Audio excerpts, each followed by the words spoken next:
welcome to this week's show, brought to you by KRHS Media.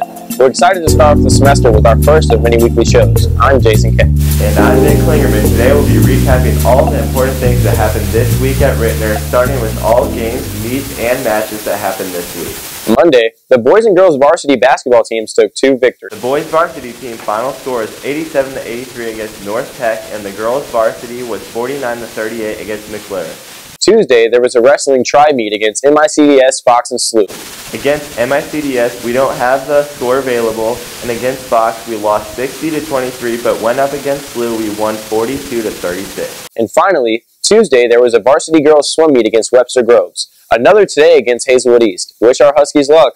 Next, we're covering schedule changes. Make sure if you need one, head down to the grade level counselor's office and grab a request form and get turned in as soon as possible. And don't forget about the late start Monday. First class starts at 9:30. Also, if you come to school before 9, you have to wait in the cafeteria or library until 9:10. But most importantly, don't be late.